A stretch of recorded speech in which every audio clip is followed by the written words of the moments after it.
Salut à toi citoyen, c'est Steven. Bienvenue sur la chaîne du citoyen prévoyant. Aujourd'hui je suis avec Damien. Bonjour Damien. Salut Steven. Donc aujourd'hui je suis venu t'interviewer. Présente-toi. Moi je m'appelle Damien, j'ai 31 ans. Donc je suis père de 3 enfants et puis je travaille dans le domaine de l'énergie. Ok. Tu es venu à la résidence, tu es devenu un prépeur par quel moyen? Qu'est-ce qui t'a amené à emprunter ce chemin? Moi c'était vraiment le but de me prendre en main moi et ma famille. D'accord. Donc vraiment d'essayer d'anticiper certaines situations et puis aussi développer le côté autonome. Donc Ok. vraiment sur ça, c'était vraiment le but premier de moi et mon épouse. Moins dépendre du système quoi. Tout à fait. C'est vraiment moins dépendre du système et essayer d'anticiper des choses auxquelles on n'aurait pas pensé. D'accord. Qu'est-ce que ça a changé dans ta vie de devenir un prépeur, concrètement? En fait, ce qui a changé dans ma vie, c'est vraiment l'anticipation sur certaines choses. Donc effectivement, le fait de déjà mieux me former, d'accord? Oui. Donc mieux me former effectivement, exemple au premier secours, d'accord? D'accord. Donc, tout ce qui est premier secours, tout ce qui est effectivement aussi tout ce qui est stockage alimentaire, donc stockage de l'eau, toutes ces choses-là. Donc vraiment essayer d'avoir une visu un petit peu sur un peu plus long terme, d'accord? Et puis par le temps, effectivement, essayer d'avoir une autonomie complète, quoi. D'accord. Donc tu fais des formations au premier secours, tu fais ça où?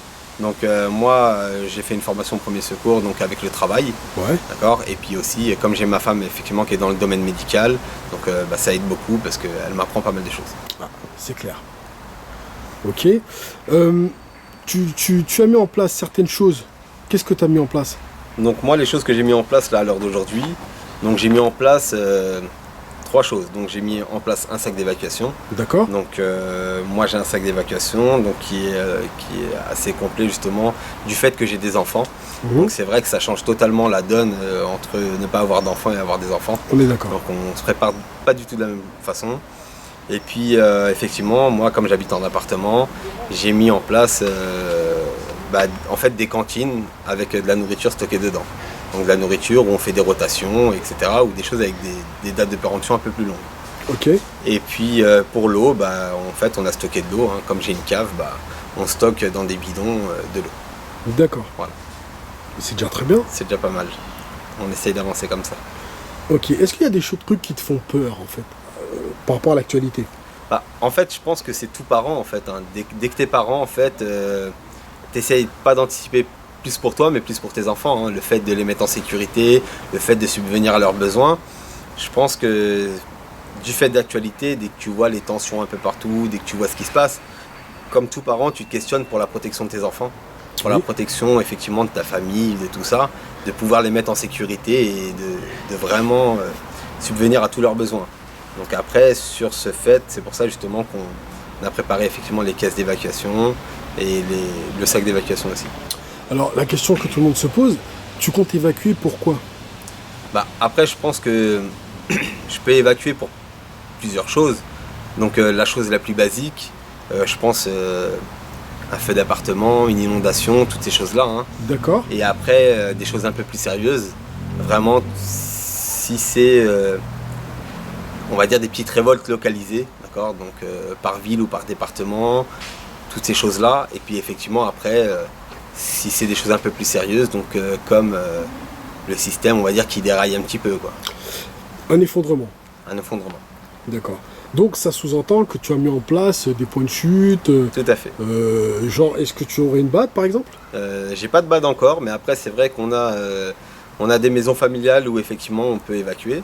D'accord, elles sont pas, elles sont communes à tous et effectivement on a mis en place aussi un point de chute à l'étranger.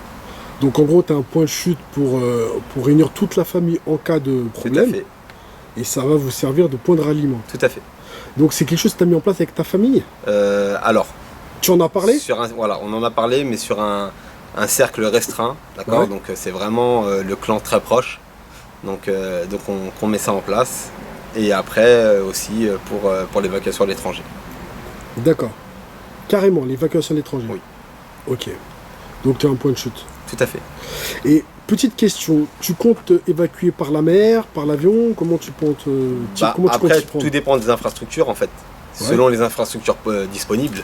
Donc je sais que l'évacuation à l'étranger, elle peut être faite Elle peut être alliée par la mer ou par la voie des airs. Ouais, Donc, et puis, c'est même par la voie de la mer, effectivement, il n'y a pas beaucoup de distance à parcourir pour allier ce point-là. d'accord. Donc, c'est assez accessible et après, on retrouve tout à fait une stabilité. D'accord. Tes enfants, ta femme, Mhm. tu les as préparés à ça?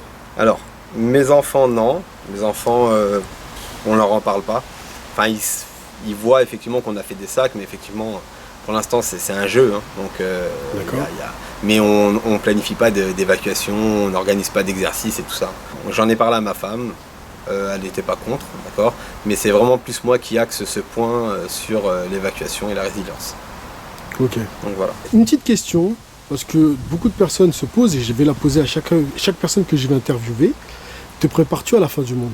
Non, je me prépare Tu es pas à la fin. pragmatique. Tout à fait. Donc D'accord. je reste quand même dans des mesures raisonnables, d'accord. Ok. Faut pas oublier que les idées extravagantes ou totalement superflues, j'y suis pas du tout, d'accord. Je suis vraiment dans une conscience complète.